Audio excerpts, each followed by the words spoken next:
We need to train workers on how to figure and calculate their fall clearances and their fall distances correctly, how to look at the devices that they're being provided and come up with what that needed fall clearance is, and also train them on how they need to anchor and where their anchors need to be so that they're staying adequately protected.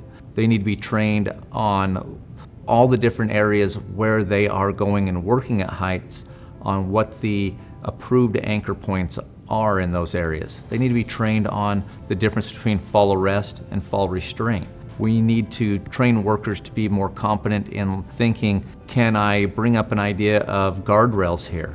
Can I deny access in this situation instead of having to put myself in that fall arrest? We need to look at the inspection of the equipment and making sure the equipment is properly inspected. There's a lot of legacy equipment out there from various manufacturers that may not meet the gate strength requirements. And the people doing the training to the workers have to make sure that they're qualified to do the training. There's a higher level of education needed for the people who are training the workers, or higher level of understanding on how to train and what type of content should be trained on as we're training the workers who are using fall protection equipment. Let's take a moment to summarize the topics to cover in your fall protection training.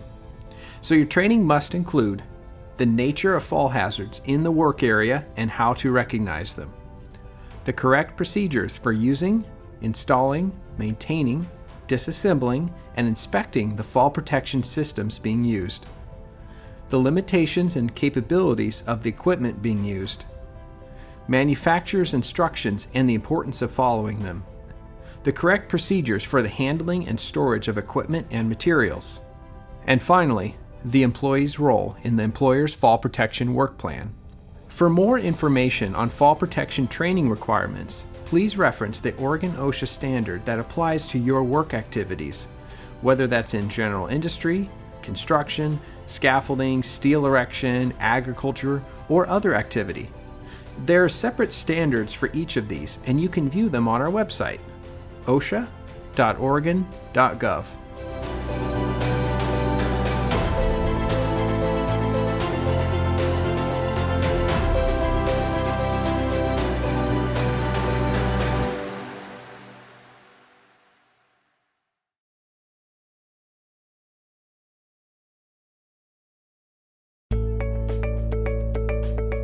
What is fall protection? Ask 10 different people what fall protection means and you're likely to get 10 different answers. For many in the construction industry, equipment that comes to mind are things like guardrails, personal fall protection systems like fall arrest, or perhaps safety nets. But fall protection is more than equipment. Fall protection is anything you do to eliminate and prevent falls or make sure that workers who do fall are not injured. Fall protection is not just a system. It's how you look at a job or a task. Beyond that, you could even say it's a commitment. There were companies using fall protection in the form of safety nets at work sites before OSHA was established. Why would they do that? The reason is because human life was valuable to them. Coming home to their families at the end of each day meant something to them, and it should to you too. Whether you are an employer or an employee, we all play a part in workplace safety. At a basic level, here's what a fall protection system is comprised of. Identifying and evaluating fall hazards. Eliminating fall hazards before considering other options like fall arrest. Implementing appropriate systems for each situation. Inspecting and maintaining those systems. Training workers appropriately, and of course, understanding Oregon OSHA's fall protection rules. We'll go into more detail about what these components mean to you over the next few modules.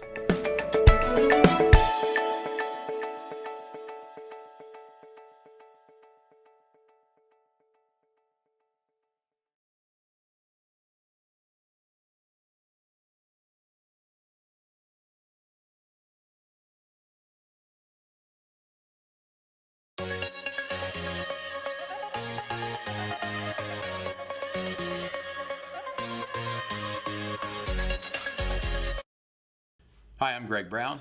And I'm David Ivey, and this is Dynamic Discussions. This is another installment in a weekly video series we're bringing you about safety products and how to use them. This week's question is, why is it better to work in fall restraint than it is to work in fall arrest? First, we need to understand the difference between fall arrest and fall restraint. So fall arrest is where you're tied off to a personal fall arrest system and you actually have the ability to fall over an edge. If you're working on fall restraint, depending on if it's active or passive, either you're tied off to a personal fall arrest system and you can't get to an edge, that's going to be active fall restraint, and then passive fall restraint is using something like guardrail, so you physically can't get over an edge, there's a barrier there. Yeah, and so there's several different stages of the preference. We call it the hierarchy of fall protection. Number one is eliminate the hazard. Is there a way that you don't have to do that task? Is there a way that you can take what the hazard is, bring it to ground level? If that's not an option, then you go to restraint. The first restraint is passive, so you don't even have to wear a personal fall arrest kit on that. You're not in a harness because you're not in the neighborhood of a fall. Then you go to an active restraint where part of your PFAS is preventing you from getting to the area where you would have a fall. Then you move to arrest, where you can experience a fall, but your fall would be arrested. Then you go to controlled access zone, where there are markings or labelings preventing you from going to a certain area, but no PFAS on that one either. So when looking at fall arrest versus fall restraint there, obviously fall restraint is going to come before the fall arrest in the hierarchy control. So if you have the availability to work in fall restraint, that's when you're going to do it instead of fall arrest.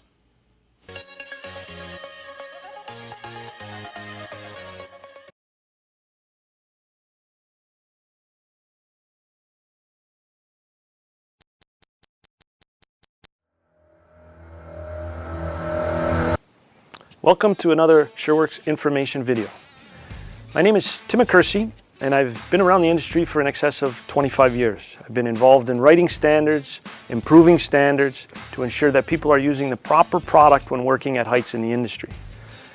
The problem is, over the years, as we write and improve standards to have excellent product in the field, people do not use the product properly. One issue in the field is donning a harness. If a harness is not worn properly and you fall into it, you could seriously hurt yourself or be killed. So today we're going to run through the proper donning of a harness. Okay? Now, prior to donning a harness, it is extremely important that the end user go through and inspect their harness before donning. Very important. When we don our harness, we want to make sure that all of our buckles are disconnected. We simply put the harness on over our shoulders. We connect our chest buckle. We connect our leg buckles. We ensure that our dorsal D-ring is positioned between our shoulder blades at the back. Now we can feel that, or we can have a buddy help us position it. Once that's done, we position our chest strap. We want it mid-chest. If it's too high and we fall into it, it could choke us. If it's too low and we do a head-first fall, we could fall out of it. So positioning the chest strap is important. We then position our leg straps and adjust our leg straps to fit. Proper adjustment of a leg strap is to be able to get a flat hand between the webbing and your leg on both sides. Not a fist, a flat hand. Okay? In addition, when we get properly fitted, the plastic belt keepers that are included on the product must be pulled down right above the buckles. The purpose of that is to keep the webbing in place so that as you move around during the day, the webbing doesn't back off and loosen. That is very important, and a lot of people don't know or understand the use of those. The other thing that is very important for us is to ensure that once it is donned, we have a buddy that is working with us, ensure that everything is positioned properly before we head up to working at height. Have a safe and productive day.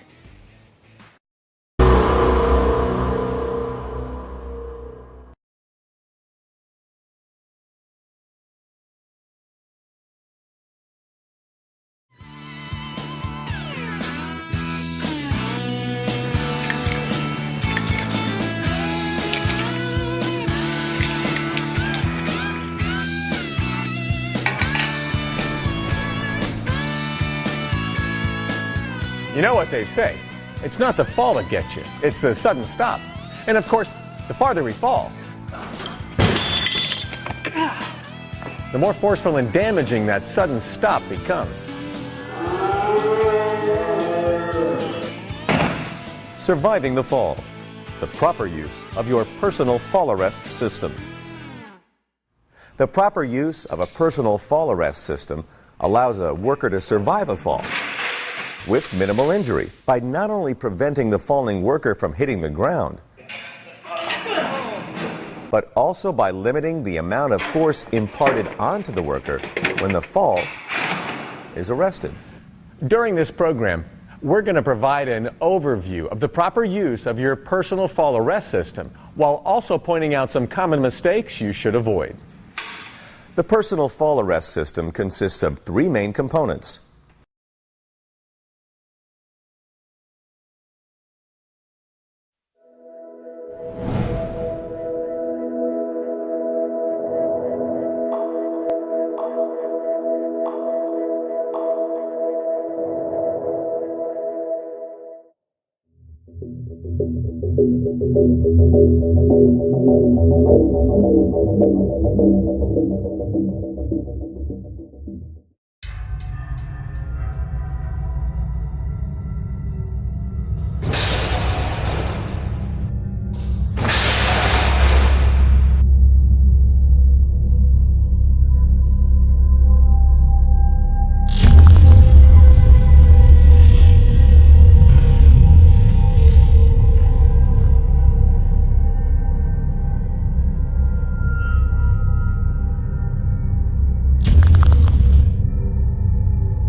Self-retracting devices, or SRDs, are also often used in fall protection systems because they allow you more flexibility of movement and reduce the free fall hazard because the lifeline is always under tension.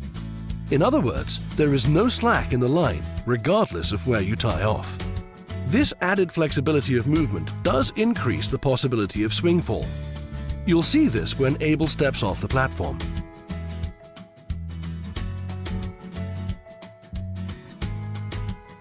The further you walk away from your anchor, the more you will swing back toward it and then away from it in a pendulum-like motion as you fall, until you finally come to rest directly below your anchor. Although Abel wasn't injured during his last swing fall, he would have been if any obstruction had been in his swing path. You'll see an example of this in our next demonstration. Don't worry, Abel, we'll stop the animation at the moment you contact the wall. You won't have time to feel a thing. Oh, sorry about that, Abel. I guess we weren't fast enough. Let's just pretend that didn't happen. You also need to consider that as you fall, your body picks up speed. So the farther you drop and swing into the path of an object, the greater the force will be when you hit it. The difference in height from the time you fall to the point where you hit an object is considered your swing drop distance. Swing drop distance is calculated assuming a circular or pendular motion of the worker's D-ring on a fixed and taut length of lifeline. It does not include a drop in height due to freefall or deceleration distance.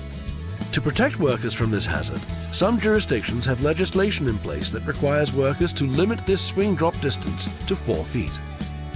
To minimize swing fall, you must work as directly below your anchor as possible and ensure that your swing drop distance does not exceed 4 feet. When using a self-retracting device, you must also be aware of how your clearance required can be affected by your movement away from your anchor. First, let's determine your clearance if you are directly below your anchor. You do this by checking your SRD's label for its maximum arrest distance or deceleration distance. This is the additional distance that the lifeline will deploy as it engages and arrests or stops your fall. The maximum arrest distance on this unit is 1 meter or 39 inches, which is 3.25 feet. Once you have this, you need to add 1 foot to account for your D-ring slippage as your harness stretches. And then add at least a 2-foot safety margin. Adding these together will give you the clearance you require from the platform or floor, as long as you are working directly below your anchor. For every additional foot of life safety rope that is pulled out as you walk away from your anchor, you also need to add this to your clearance, since you will swing back below your anchor when you fall. Let's take a look at 2 examples. First, we'll have Abel standing directly below his anchor. His SRD's label states that the arrest distance is 3.25 feet. The first action when he falls is the sliding of his D-ring as the equipment pulls taut. So we know he will fall at least 1 foot. The next action will be the deceleration of his SRD, so we need to add in the maximum arrest distance of 3.25 feet as listed on his unit. Lastly, we need to add at least a 2-foot safety margin, and we get a total clearance required of 6.25 feet from the platform or floor. This time, let's see what happens when Abel walks away from his anchor, thereby stretching out an additional 4 feet of lifeline. To find the clearance now, we just need to add the extra 4 feet to the 6.25 feet he would need when he was working directly below his anchor. So the clearance required now is 10.25 feet. In summary, it's your responsibility to minimize the hazards of swinging by working as directly below your anchor as possible. Be aware of possible objects you might hit if you fall and swing. Set up your equipment to ensure you limit your swing drop distance to 4 feet or less. Determine your clearance required and factor in the additional length of lifeline that has been pulled out as you've walked away from your anchor. Keep this additional length to a minimum. And always inspect and use your equipment as required by the manufacturer.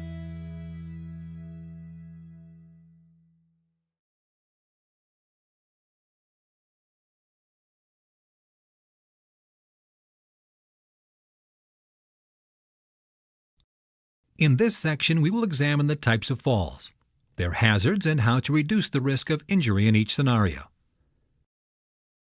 Free fall is the distance from the point where the worker starts falling to the point where the worker's fall arrest system begins to slow him down.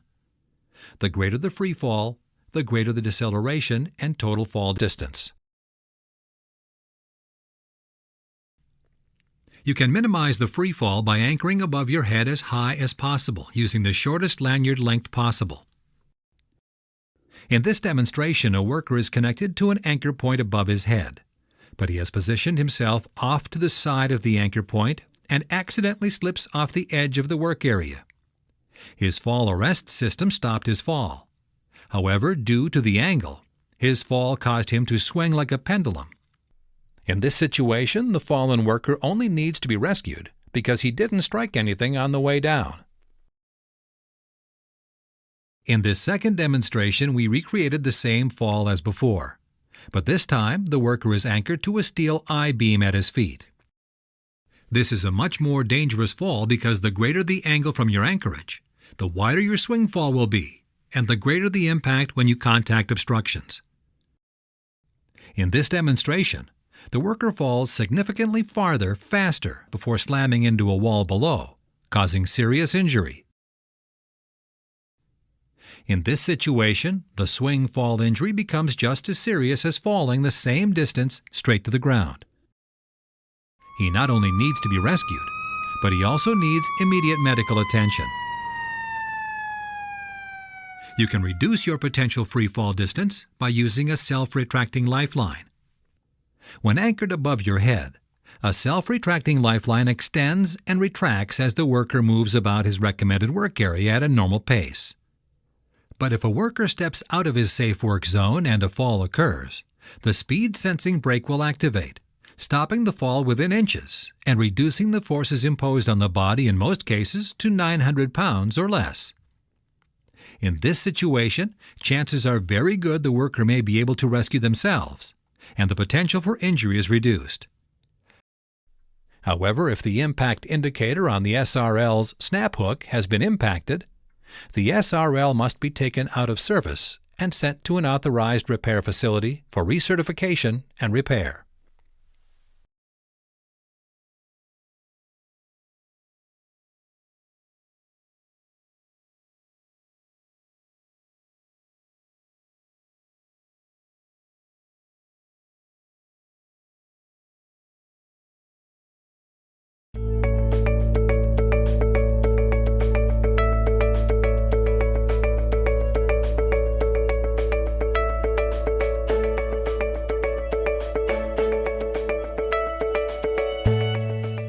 In training for rescue, just like with fall protection equipment, it's going to be dependent on both the scenario and the equipment that is selected as appropriate for the scenario.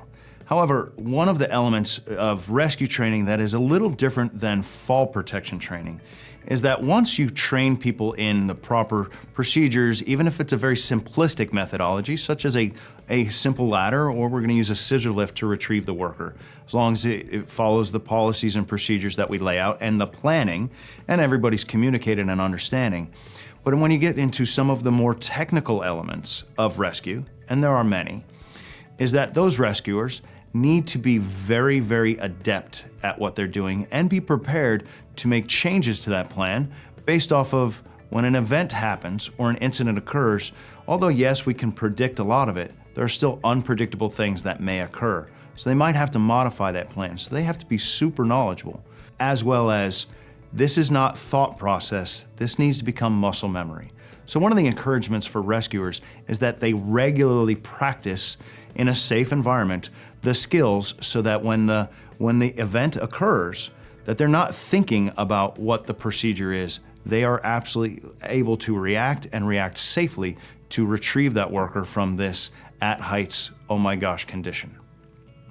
In any rescue scenario, fall arrest scenario where we could potentially have a hanging victim, rescue is essential, not because it's a law, because you have a potential hanging victim.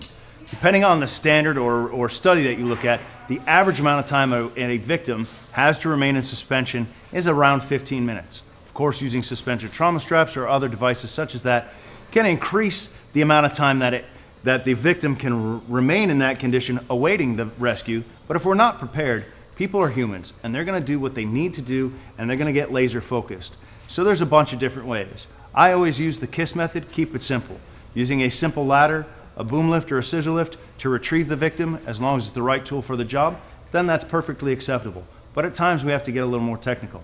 So in this next demonstration, we're going to take our victim and we're going to start down here on the ground. We're going to climb up into the air, remain protected. We're going to get the rescue equipment remotely attached to them, lift them up enough so that we can disengage them from their anchorage and lower them down to the ground to safety because most of the time going down is where your rescue or your medical professionals will be. But there are times that going up is a necessity. So we have to look at the scenario to assure that we have the right tool for the job, same as any fall protection equipment. All right, once the victim has fallen, at some point somebody's going to scream, somebody's going to make the call that we have a victim.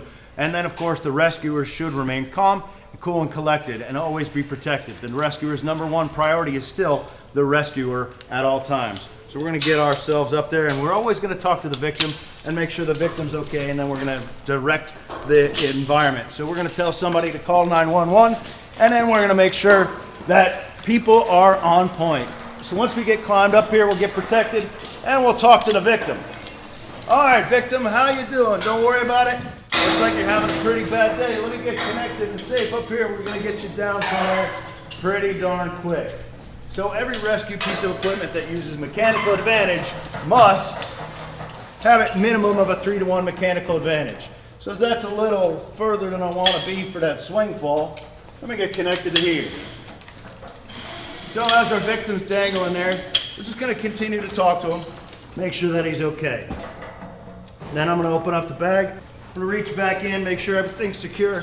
Come out here, grab it, take my sling or whatever anchorage that I need to be necessary to get this attached, get it functional, get it over there, get it close to him, get it attached to me. And then we're going to start what they call measuring rope. So we're just going to measure out the rope down to our victim to make sure that we can get it attached. This type of rescue is so that the rescuer can remain in a safer environment and remain up here instead of rappelling down and attaching to the victim. There's numerous versions of this bad boy or this type of system, and they're all pretty good. They're all effective, but what makes it most effective, and will always make it most effective, is having very well trained and well practiced rescuers. The whole goal is to have those rescuers ready to go and hopefully never use it.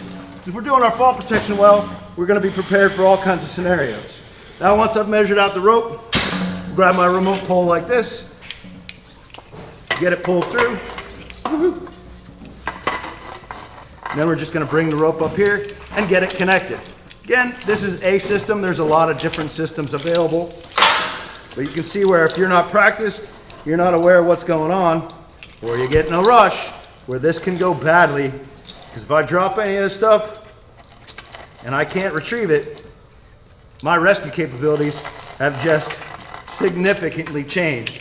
So this little device is just a remote device that is designed to attach to the rope so that I can remotely attach it to my worker's D-ring, get that attached, get it popped up here, get my pole out of the way. Then we're going to start pulling slack out of this thing. We're going to raise him up just enough so we can get him disconnected from his lanyard, because you don't want to just cut it. And we're just going to bring him up a bit. Just enough to get some slack in his anchorage or his lanyard. Then we're going to tell him rope down so I don't hit him with the rope. Attach it like this. And then we are just going to slowly, using rope control and the brake, rappel him down to the ground. And then we're going to have somebody on the ground receive him to make sure that he doesn't just try to run away. But once he's down on the ground, now he's no longer hanging in suspension, no longer waiting for that 15-minute, that restricted blood flow, and he's back down on the ground, and we're safe.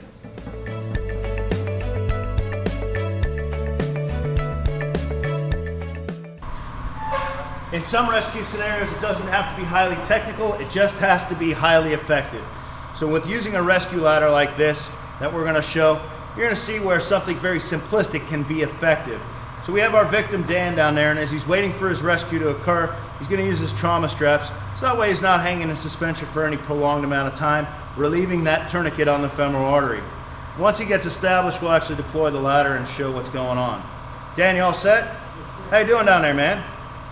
You ready to get out of that position? Yes, all right, so a rescue ladder such as this, it's a pretty simple device. There's instructions right on it, and one of them is open the bag, and of course then it says reach into the bag and get out your equipment. So at this point, in rescue, we want to look for an anchor that's at least 3,000 pounds strong or 5 times the weight of the worker. In some cases, if you can attach to the same anchor that you've fallen off of, that is perfectly acceptable as well, as long as it's in good condition. So at first, I'm just going to connect the ladder like this, and then I'm going to drop the ladder down. And I'm going to, of course, let my victim know that it's coming. So what you're going to see, Dan, is I'm going to drop this orange bag by you, and I'm going to try not to hit you with it, all right? But you're going to see the ladder come down. To your right, to your right. Okay.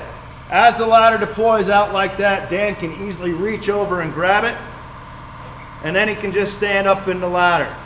Even if he was incapable of climbing at this point because he was freaked out or anything like that, don't climb up just yet, my friend. He is at least no longer hanging in suspension. He's standing on something, because it ain't so easy to climb these. But each one of the rungs is reinforced and he can easily do this. But this system actually has one other benefit, and it's called a belay system.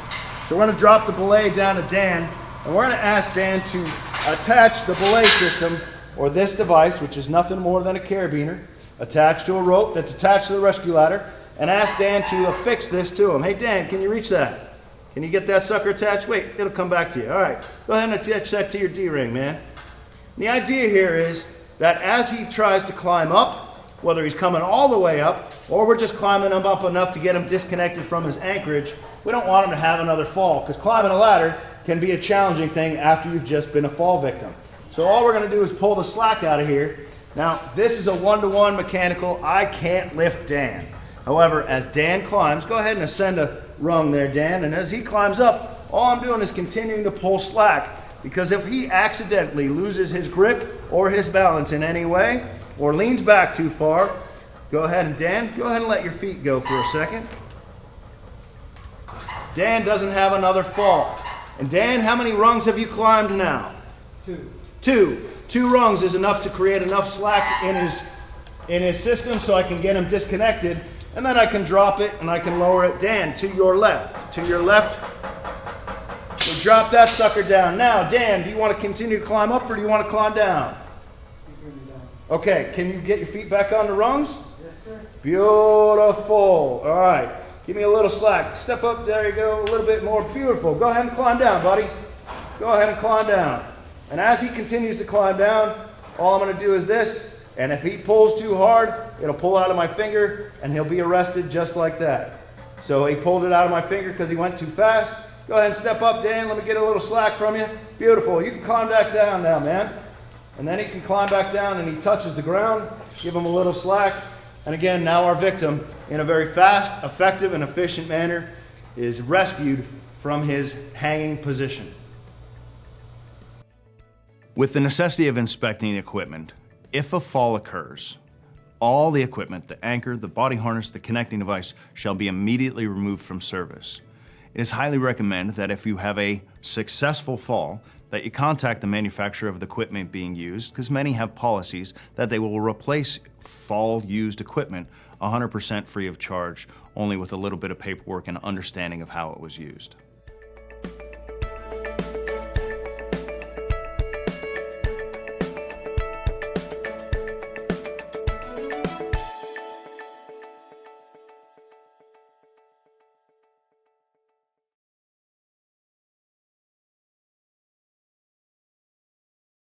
Let's talk about fall protection. Here's the system that works really well for us. It's all super anchor safety components.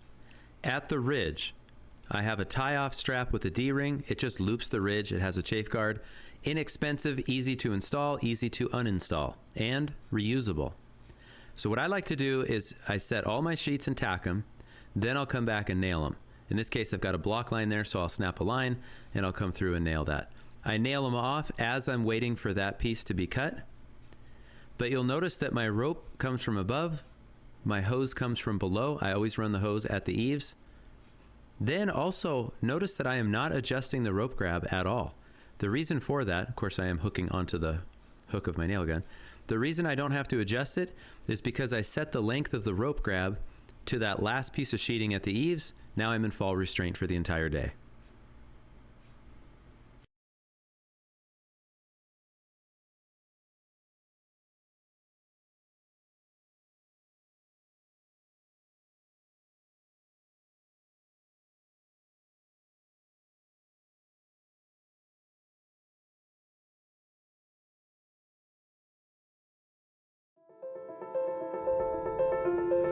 Thank you for taking the time to learn more about workplace safety. We're glad you're here. First things first, if you haven't taken the Fundamentals of Fall Protection course, we strongly recommend that you take it before proceeding through this course. With that being said, over the next few minutes, I'd like to fill you in on what's coming up in this online course on fall protection for roofing. Overall, this course will take about 2 hours to complete. It's divided into 5 modules, each covering a different aspect of fall protection as it relates to roofing. This course is designed to ensure you have a solid foundation to build or manage your own fall protection program, or begin using fall protection on the job. It's not designed to be a replacement for your company's fall protection training, as it does not meet all requirements. However, we recommend that you use this course as a supplement to enhance certain aspects of your training program. For your convenience, each video in this course is available on our website and our YouTube channel. We interviewed knowledgeable users of fall protection as it relates to roofing to provide an opportunity to present this information to you. We begin by discussing common hazards and why fall protection is important for roofers. We cover the basics of selecting the right equipment for the job, proper usage, inspection, maintenance, and training. Once you've completed this course, there are 4 other courses in the Fall Protection Suite to choose from. These are Fundamentals of Fall Protection, Fall Protection for Construction, Walking Working Surfaces, and Ladder Safety, which we highly recommend you take ladder safety in conjunction with this course.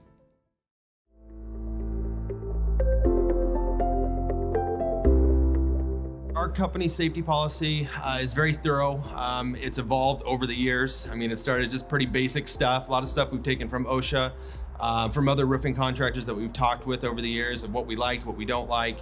And then we're very strict, and then we'll fine tune our policy. So we always try to be stricter than OSHA's laws, just to be kind of a step ahead. And for us, I don't like to have any gray areas. I'd rather not be, hey, you can use fall protection here, but not over here. Granted, now the law is all-time or full-time fall protection. Our written policy is very thorough, and we want it to be as clear as possible for the employee, because we really want them to understand it. We want them to be able to, one, follow our policies, but ultimately be safe. That's our whole goal behind all of it, is have, our employees be safe every day. We have a management team within our company, so we can, all the leads get together and we talk and we bounce ideas off each other, what works, what doesn't work, and that's with everything in our business. But safety is always a big topic. And I can sit in my office and read a book and go on a website and go, hey, this looks awesome, but the crew's going, no, that's just not gonna work. It's not realistic out in the field. So input from the crews is very, very important to us, because that's where it's getting used. And we want it to work, not just, look cool on a website and go, wow, this is awesome, but you get it out there and it doesn't work. So yeah, getting input from them on a regular basis with everything that they're dealing with is very important to me, because that's where it's going to be most effective. Our safety policies have changed over time just by getting better, by new products coming out, different types of fall protection systems that are more safer and easier to work with. And so it just kind of naturally changes yearly, and it'll probably change next year too, depending on what we learn we think's the weakest link and how can we improve on it. So it's always going to change, with the components that we use. But as far as for us, we're 100% tie off at all times, period. So, that's pretty clear and cut and dry, and that's not going to change. It's just going to be, what tools we want to use.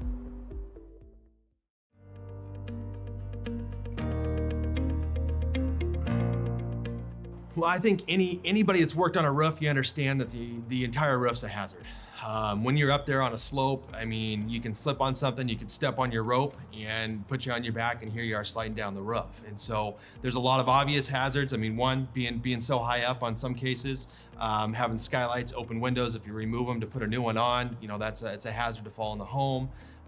Rotted wood, when you're tearing off a roof, the unforeseen stuff that you don't see, you tear off the shingles, next thing you know, you got delaminated plywood, and guys will step through.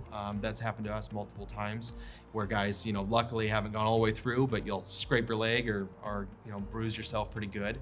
But I think everything on a roof is hazardous. I mean, once you step off that ladder, or I should say, once you step on that ladder, you need to be paying attention and ready for anything. We had a kid fall in Seaside, and he fell about 45 feet.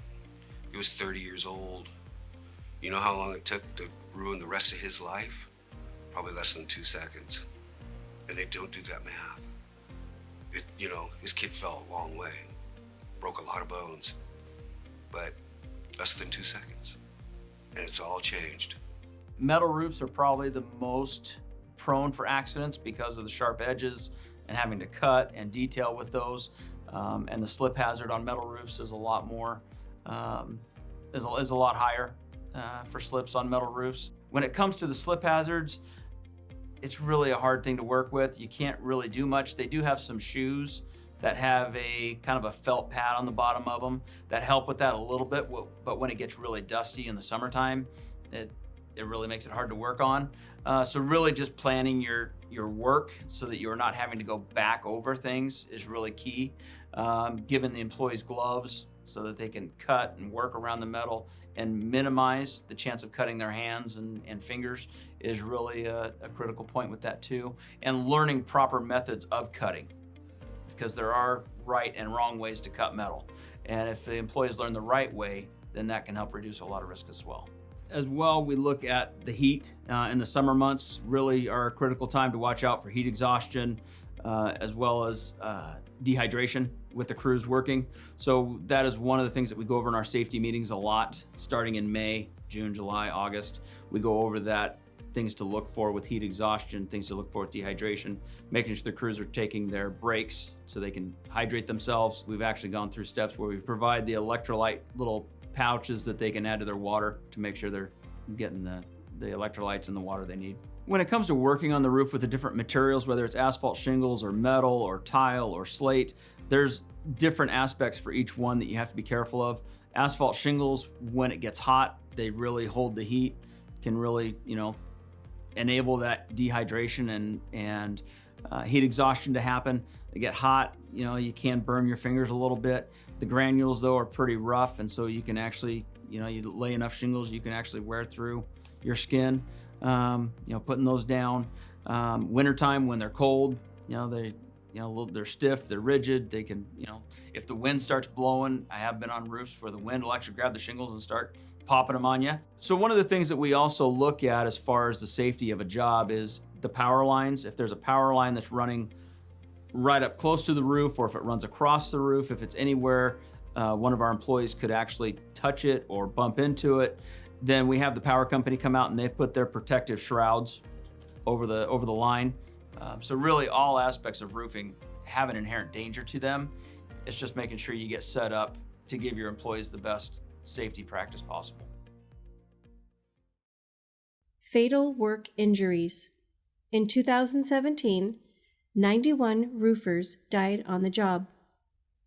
Of the 91 fatal work injuries, 82% were due to slips, trips, and falls. Bureau of Labor Statistics. Accepted claims. In 2017, there were 5,780 resolved claims in Oregon that were due to slips, trips, and falls. The average cost for these claims was $23,570. Oregon Department of Consumer and Business Services. Accepted claims. Below are a few categories of accepted disabling workers' compensation claims from Oregon between 2013 to 2018 due to falls to a lower level. 2,258 from ladders, 329 from roofs. Oregon Department of Consumer and Business Services. NIOSH Heat Exhaustion App. Scan the QR code to download the NIOSH Heat Exhaustion App.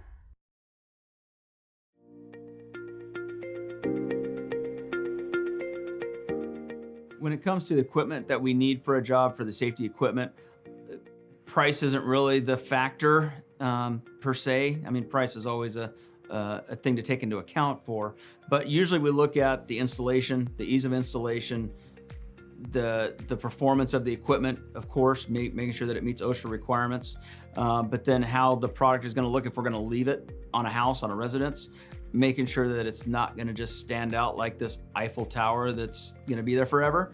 We want it to be low profile, but we want it to be accessible. We want it to be accurate, and we want it to perform the way that OHSA wants it to be. We buy fall protection buckets every week. because it's cheaper to buy the bucket than it is to buy the rope. And so we get a new harness every time, a new bracket every time. We'll take the rope out, give that to the employee, and we'll save the other stuff for another time. When it comes to your anchors, there are a lot of options to choose from. And again, you have to choose the right product for the right installation and with the right customer, the right project, because you don't want to put a 18-inch tall standard flat roof bracket on a pitched roof, because that's not OHSA compliant. And so again, you got to match the product with the project and then with the customer. One of the other aspects of OHSA that we have used in our company to enhance our safety program is the pre-job consultations. So OHSA will send out a consultant to do a walk around of a job with you and to help you recognize hazards and what the appropriate fix for those hazards are. And so it's a very nice offering that OHSA gives for no charge, and you can work with that consultant to really bring about the best safety practice for that job, for your company, and for the public as well.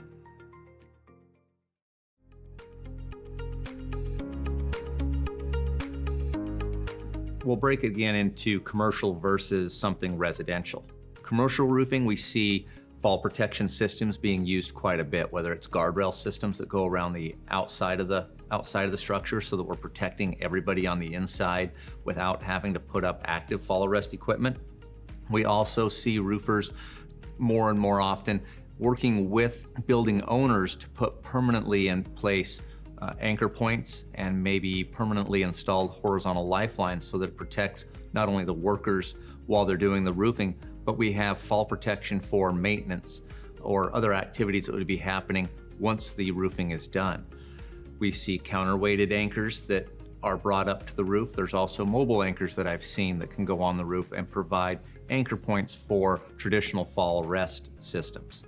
I've seen a lot of fall restraint systems being used in commercial low slope roofing as well. So there's a lot of different things that I see our commercial low slope roofers using, and a lot of people are doing that fairly well. When it comes to the residential side of roofing is where there's a lot of work that can still be done and a lot of methods that can still be looked at. The perception, I think, in a lot of the residential roofing is, I'm only going to be here for a couple days. The systems that I would be putting in place are going to slow me down or actually increase the hazard to my workers rather than decrease the hazard. I also hear a lot from residential roofing that if I invest in the right methods and in the right solutions for my workers, now I have to charge more, and the people who are trying to get by and that aren't going to implement these same levels of protection are going to make it so that I can't compete in the marketplace. They're either going to drive the price down to where I can't get jobs, or they're going to cut into my profit margins so that I can't stay in business. The truth is that in residential roofing, we have to do a much better job across the board.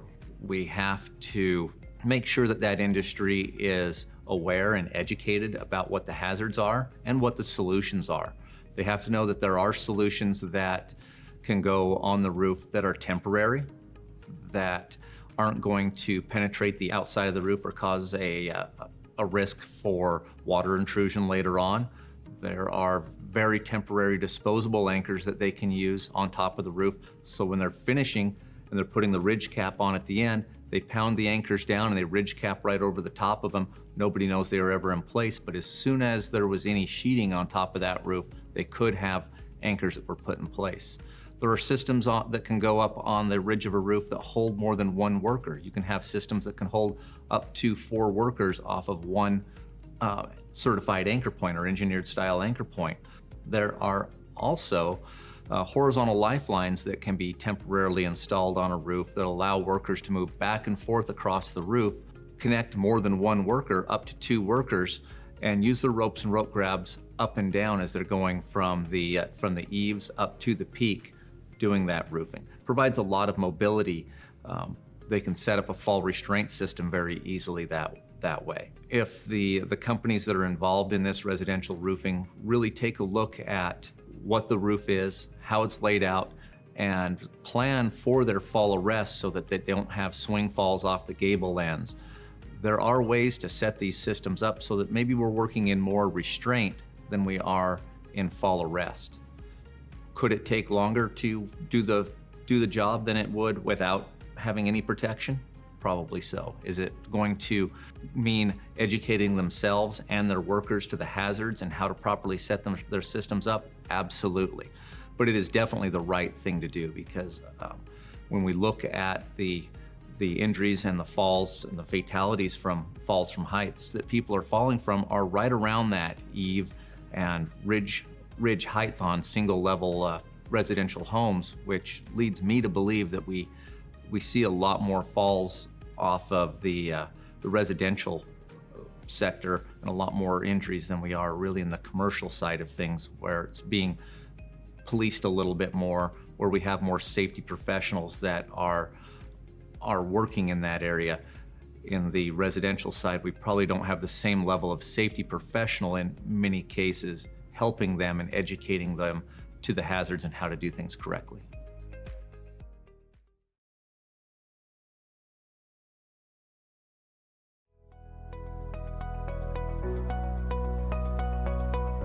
So on the residential roofing side of things, most of the work that we do is re-roofing. So it all starts off when our estimator, our consultant, goes out to the job. One of the first things he looks at is the roof itself, takes a look at the pitch, takes a look at the height, and then we will meet with the customer, kind of go over what they're wanting to do. And so our estimator will put that proposal together. As part of that proposal, he takes into account the time it's going to take to set up the safety lines, set up fall protection, tie-off points, whether we need to set up protection for the public, if it's a residential apartment complex, something like that, and you've got multiple tenants, then we will set up safety perimeters for the ground so that the public can't walk into those areas where debris is getting thrown. But then most importantly is when we set up for the crew, when the crew goes up on the roof and they set up their fall protection, putting those tie-off points. So that's all part of that estimating process that the estimator goes through. And then when we get to the job, to start the job, we will go over that same review again with the crew to make sure they know this is where we want the tie-off points, this is where you need to be a little bit more careful with the public. This is the customer's driveway. We want to make sure their cars get pulled out so that we don't have any chance of hitting anything there. And then setting up with the crew, and the foreman has the overall decision if there's something that the estimator might have missed, but we need to have it out there for fall protection, then the foreman gets that taken care of. The other aspect that we work with when it comes to general contractors with new construction are the pre-task safety plans that most general contractors require as part of their documentation. So before we start the job, we fill out what our safety plans are, and then the general contractor has a copy of that in his files. In that pre-task safety plan included typically is the fall protection methods that we're going to be using. They also review extension cords, power tools, anything that gets plugged in, having a weekly check of those. And so the pre-task plan, it can include as much as even parking, where you're going to park your vehicles. Pre-task plans typically include your HAZCOM, your data sheets for the materials that you're going to have on the roof, where that folder is going to be located at, or where that information is going to be located. So that is all part of that pre-task safety plan.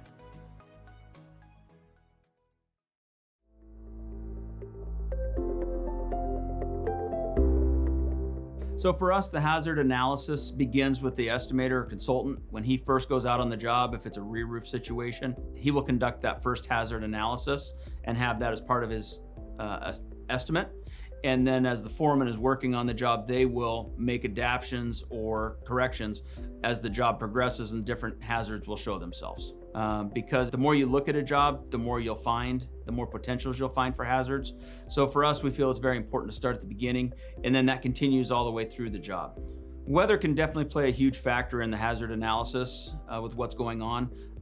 When the estimator goes out, it might be a beautiful sunny day, and then the first day the crew shows up, there might be frost on the roof.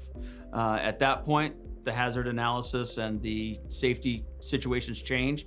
The foreman will make those corrections to make sure that everything is in compliance. Well, I take my foreman out and then we walk around the buildings. We see all the hazards. We usually go and see what kind of equipment we're gonna need, safety, and all that stuff.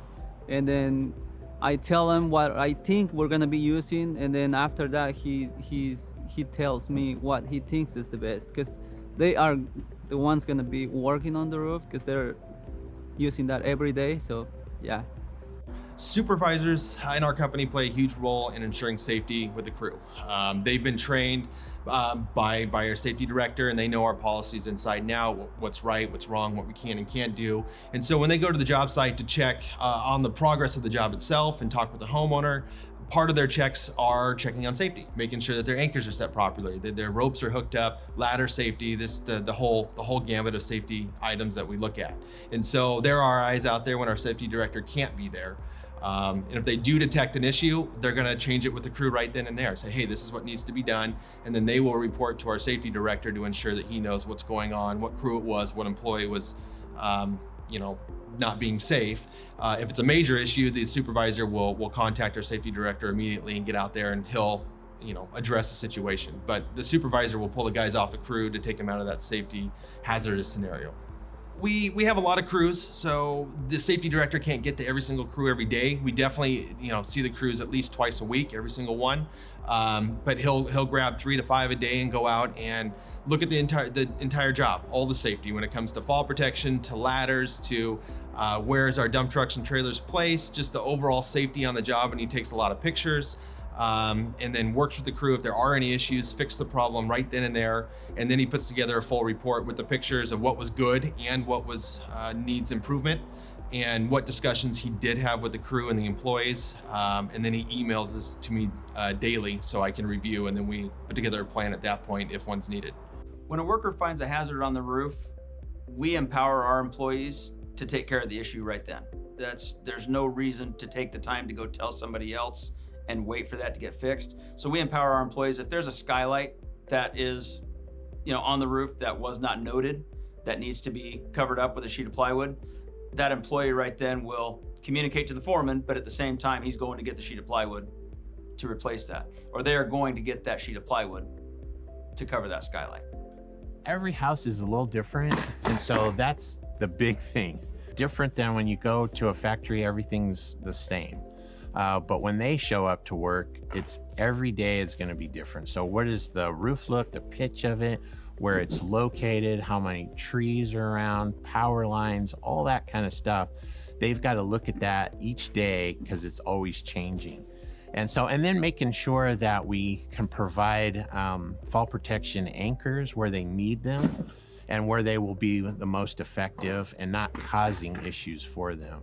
So really kind of taking a look at the roof up front, getting ideas from the estimators, even if they notice something that's kind of tricky, that we have the time to put together plans before the crew shows up so that we can provide them with the assistance, with the support, with showing where these anchors are, maybe